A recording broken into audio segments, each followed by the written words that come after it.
Hi friends, welcome back to Kannada food diary. ಇವತ್ತಿನ video ತುಂಬಾ special ಆಗಿದೆ. ಇವತ್ತಿನ ವಿಡಿಯೋದಲ್ಲಿ ನಾವು ಯಮನ್ ಅವರು ಹೇಗೆ ಚಿಕನ್ ಮಂದಿಯನ್ನು ಹೇಗೆ ಮಾಡ್ತಾರಂತ ನೋಡುವ. ಈ ರೆಸಿಪಿ ಯಮನ್ನ ಒಂದು ಫ್ರೆಂಡಿಂದ ತಿಳ್ಕೊಂಡಂಥ ರೆಸಿಪಿಯಾಗಿದೆ. ಇದು ಅಥೆಂಟಿಕ್ ಚಿಕನ್ ಮಂದಿ ರೆಸಿಪಿಯಾಗಿದೆ. ಬನ್ನಿ ಫ್ರೆಂಡ್ಸ್, ರೆಸಿಪಿಯನ್ನು ಸ್ಟಾರ್ಟ್ ಮಾಡುವ. ಒಂದು ಮಿಕ್ಸಿಯ ಜಾರಿಗೆ 1 ಟೇಬಲ್ ಸ್ಪೂನ್ ಅಷ್ಟು ಕೊತ್ತಂಬರಿ ಬೀಜವನ್ನು ಹಾಕೊಳ್ಳಿ. 1 ಟೇಬಲ್ ಸ್ಪೂನ್ ಅಷ್ಟು ಇಡೀ ಜೀರಿಗೆ, ಇನ್ನು 1 ಟೇಬಲ್ ಸ್ಪೂನ್ ಅಷ್ಟು ಕರಿಮೆಣಸನ್ನು ಹಾಕೊಳ್ಬೇಕು. ಇನ್ನು 4 ಸಣ್ಣ ಸೈಜಿನ ಬೆಳ್ಳುಳ್ಳಿಯನ್ನು ಸೇರಿಸಿಕೊಳ್ಳಿ. ಇನ್ನು 1 ಚಮಚದಷ್ಟು ಕಾಶ್ಮೀರಿ ಮೆಣಸಿನ ಹುಡಿಯನ್ನು ಸೇರಿಸಿಕೊಳ್ಬೇಕು. ಇದು ಆಪ್ಷನಲ್ ಆಗಿದೆ, ಬೇಕಿದ್ರೆ ಸೇರಿಸಿಕೊಳ್ಳಿ. ಇನ್ನು ರುಚಿಗೆ ತಕ್ಕಷ್ಟು ಉಪ್ಪನ್ನು ಸೇರಿಸಿಕೊಂಡು ಇದನ್ನು ನಾವು ಚೆನ್ನಾಗಿ ಗ್ರೈಂಡ್ ಮಾಡ್ಕೊಳ್ಬೇಕು. ನೋಡಿ, ನಾನು ಗ್ರೈಂಡ್ ಮಾಡ್ಕೊಂಡಿದ್ದೇನೆ. ಇದನ್ನು ನಾನು ಇನ್ನು ಒಂದು ಬೌಲ್ಗೆ ಟ್ರಾನ್ಸ್ಫರ್ ಮಾಡ್ಕೊಳ್ತೇನೆ. ನಿಮಗೆ ಈ ಮಸಾಲೆಯನ್ನು ಬೇಕಿದ್ರೆ ಏರ್ಟೈಟ್ ಕಂಟೈನರಲ್ಲಿ ಹಾಕೊಂಡು ಸ್ಟೋರ್ ಮಾಡ್ಕೊಳ್ಬಹುದು. ಇನ್ನು ನೀವು ಈ ಮಸಾಲೆಗೆ 3 ರಿಂದ 4 ಟೇಬಲ್ ಸ್ಪೂನ್ ಅಷ್ಟು ಆಲಿವ್ ಆಯಿಲ್ ಅನ್ನು ಸೇರಿಸಿಕೊಳ್ಳಿ. ಆಲಿವ್ ಆಯಿಲ್ ಇಲ್ಲದಿದ್ರೆ ನಾರ್ಮಲ್ ಆಯಿಲ್ ಅನ್ನು ಯೂಸ್ ಮಾಡಿ. ಇನ್ನು ಒಂದು ಅರ್ಧ ಚಮಚದಷ್ಟು ಸ್ಯಾಫ್ರಾನ್ ಅನ್ನು 1 ಟೇಬಲ್ ಸ್ಪೂನ್ ಅಷ್ಟು ಬಿಸಿ ನೀರಿನಲ್ಲಿ ನೆನೆಸಿಟ್ಟು ಹಾಕೊಳ್ಬೇಕು. ಇನ್ನು 1 ಪಿಂಚ್ ಅಷ್ಟು ರೆಡ್ ಫುಡ್ ಕಲರ್ ಅನ್ನು ಹಾಕೊಳ್ಬೇಕು. ಇನ್ನು ಈ ಎಲ್ಲ ಮಸಾಲೆಗಳನ್ನು ಚೆನ್ನಾಗಿ ಮಿಕ್ಸ್ ಮಾಡಿಕೊಳ್ಳಿ. ನೋಡಿ, ನಮ್ಮ ಚಿಕನ್ ಮ್ಯಾರಿನೇಷನ್ನ ಮಸಾಲೆ ರೆಡಿಯಾಗಿದೆ. ಇನ್ನು ಇದನ್ನು ನಾವು ಚಿಕನಿಗೆ ಚೆನ್ನಾಗಿ ಅಪ್ಲೈ ಮಾಡಿಕೊಳ್ಳುವ. ನಾನು ಈ ಯಮನಿ ಮಂದಿ ಮಾಡಲಿಕ್ಕೆ ಚಿಕನನ್ನು ಇಷ್ಟು ದೊಡ್ಡ ಪೀಸಲ್ಲಿ ಕಟ್ ಮಾಡ್ಕೊಂಡಿದ್ದೇನೆ. ಚಿಕನ್ನ ವೆಯ್ಟ್ ಬಂದುಬಿಟ್ಟು 2.5 kg ಆಗಿದೆ. ನಾವು ಹಾಕುವ ಮಸಾಲೆ ಚಿಕನ್ನ ಒಳಗೆ ತನಕ ಹೋಗಲಿಕ್ಕೆ ನಾನು ಚಿಕನ್ನಲ್ಲಿ ಕಟ್ಟನ್ನು ಹಾಕ್ಕೊಂಡಿದ್ದೇನೆ. ಇನ್ನು ನಾವು ರೆಡಿ ಮಾಡಿದ ಮಸಾಲೆಯನ್ನು ಚೆನ್ನಾಗಿ ಚಿಕನ್ಗೆ ಅಪ್ಲೈ ಮಾಡಿಕೊಳ್ಳುವ.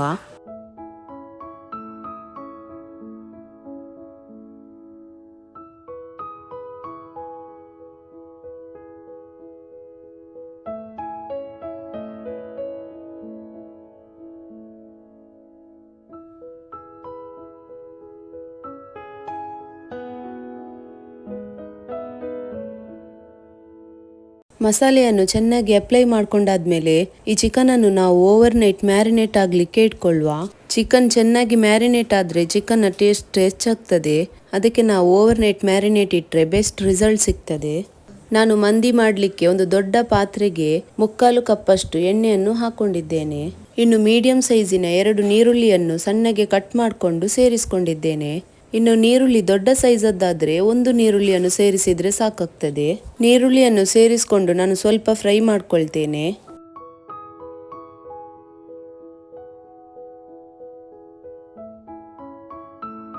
ನಾನು 4 ದೊಡ್ಡ ಸೈಜಿನ ಬೆಳ್ಳುಳ್ಳಿಯನ್ನು ಸಣ್ಣಗೆ ಕಟ್ ಮಾಡಿಕೊಂಡು ಸೇರಿಸಿಕೊಂಡಿದ್ದೇನೆ. ಇನ್ನು ನಾನು ನೀರುಳ್ಳಿ ಮತ್ತು ಬೆಳ್ಳುಳ್ಳಿಯನ್ನು ಸ್ವಲ್ಪ ಫ್ರೈ ಮಾಡ್ಕೊಳ್ತೇನೆ.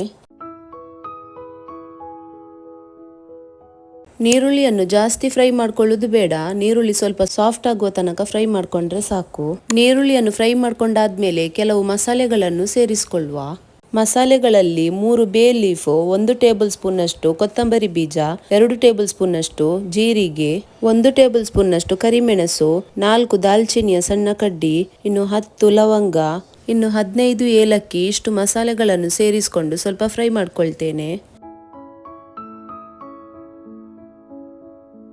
ಇನ್ನು ಇದಕ್ಕೆ 4 ಹಸಿರು ಮೆಣಸಿನಕಾಯಿಯನ್ನು ಸೇರಿಸ್ಕೊಳ್ತೇನೆ. ಹಾಗೆ 2 ಡ್ರೈ ಲೆಮನ್ ಅನ್ನು ಸೇರಿಸ್ಕೊಳ್ಬೇಕು.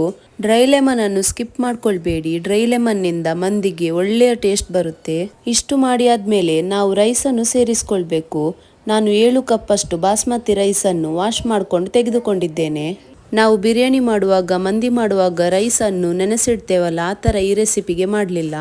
ನಾನು ರೈಸ್ ಅನ್ನು ವಾಶ್ ಮಾಡಿಕೊಂಡು ಡೈರೆಕ್ಟ್ ಆಗಿ ರೈಸ್ ಅನ್ನು ಆ್ಯಡ್ ಮಾಡ್ಕೊಳ್ತಿದ್ದೇನೆ. ರೈಸನ್ನು ಸೇರಿಸ್ಕೊಂಡಾದ್ಮೇಲೆ ಮಸಾಲೆಯೊಂದಿಗೆ ರೈಸನ್ನು ಚೆನ್ನಾಗಿ ಮಿಕ್ಸ್ ಮಾಡ್ಕೊಳ್ತೇನೆ.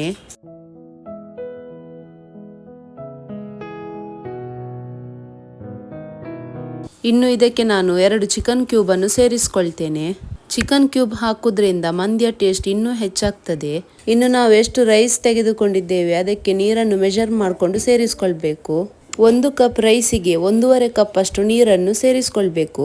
ಈ ಥರ ನಾವು ತೆಗೆದುಕೊಂಡ ರೈಸ್ಗೆ ನೀರನ್ನು ಮೆಜರ್ ಮಾಡ್ಕೊಂಡು ಸೇರಿಸ್ಕೊಳ್ಬೇಕು.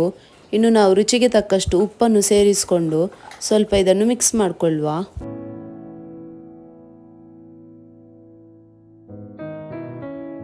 ಇನ್ನು ಈ ಪಾತ್ರೆಯನ್ನು ನಾವು ಫಾಯಿಲ್ ಪೇಪರಿಂದ ಫುಲ್ ಕವರ್ ಮಾಡ್ಕೊಳ್ಬೇಕು.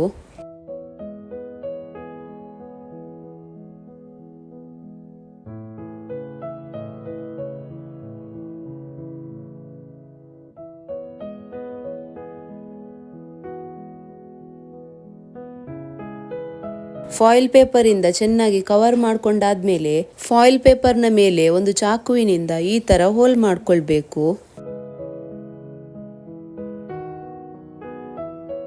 ಈ ತರ ನಾನು ಫಾಯಿಲ್ ಪೇಪರ್ ಮೇಲೆ ಎಲ್ಲ ಕಡೆ ಹೋಲ್ ಮಾಡ್ಕೊಳ್ತೇನೆ.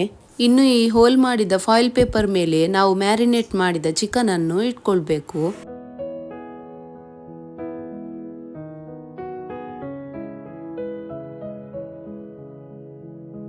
ಚಿಕನ್ ಇಟ್ಕೊಂಡಾದ್ಮೇಲೆ ಮೊದಲ ತರನೇ ನಾವು ಫಾಯಿಲ್ ಪೇಪರ್ ಇಂದ ಚೆನ್ನಾಗಿ ಕವರ್ ಮಾಡ್ಕೊಳ್ಬೇಕು.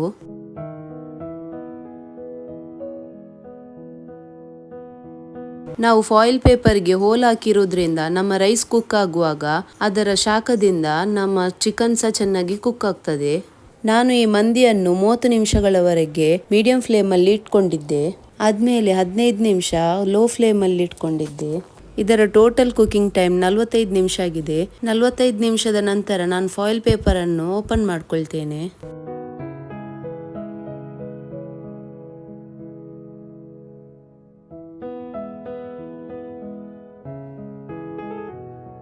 ಈ ಚಿಕನ್ ಅನ್ನು ನಾನು ಒಂದು ಪ್ಲೇಟಿಗೆ ತೆಗೆದುಕೊಳ್ತೇನೆ.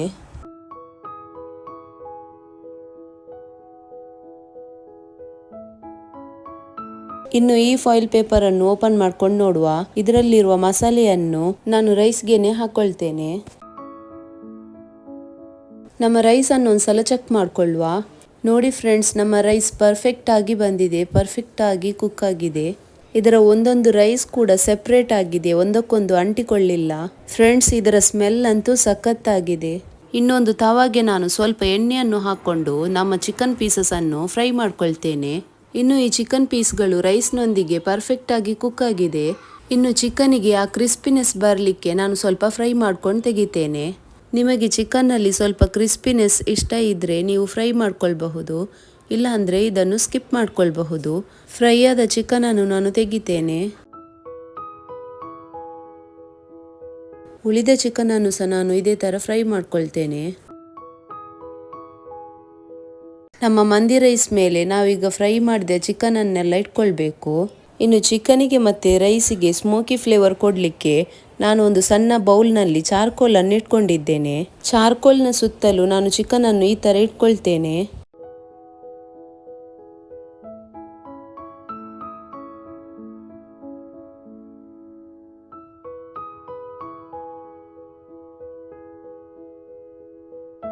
ರೈಸ್ ಮೇಲೆ ಚಿಕನ್ ಅನ್ನು ಇಟ್ಕೊಂಡಾದ್ಮೇಲೆ ನಾನು ಚಾರ್ಕೋಲ್ಗೆ 1 ಸ್ಪೂನ್ನಷ್ಟು ತುಪ್ಪವನ್ನು ಹಾಕೊಂಡು ನಂತರ ಪಾತ್ರೆಯ ಲಿಡ್ ಅನ್ನು ಮುಚ್ಕೊಳ್ತೇನೆ. ಇನ್ನೊಂದು 1/4 ಗಂಟೆ ಬಿಟ್ಟು ನಾನು ಇದನ್ನು ಓಪನ್ ಮಾಡ್ಕೊಂಡಿದ್ದೇನೆ. ಇನ್ನು ಈ ಚಾರ್ಕೋಲ್ನ ಬೌಲ್ ಅನ್ನು ತೆಗಿತೇನೆ. ಫ್ರೆಂಡ್ಸ್, ನಮ್ಮ ಯಮನಿ ಚಿಕನ್ ಮಂದಿ ರೆಡಿ ಆಗಿದೆ. ಈ ಯಮನಿ ಮಂದಿ ಅರೋಮಾ ಅಂತೂ ತುಂಬಾನೇ ಸಖತ್ತಾಗಿದೆ ಫ್ರೆಂಡ್ಸ್. ಇನ್ನು ಈ ಯಮನಿ ಮಂದಿ ತುಂಬಾನೇ ಸಿಂಪಲ್ ಅಂಡ್ ಈಸಿ ಆಗಿದೆ, ಹಾಗೆ ತುಂಬಾನೇ ಟೇಸ್ಟಿ ಆಗಿದೆ.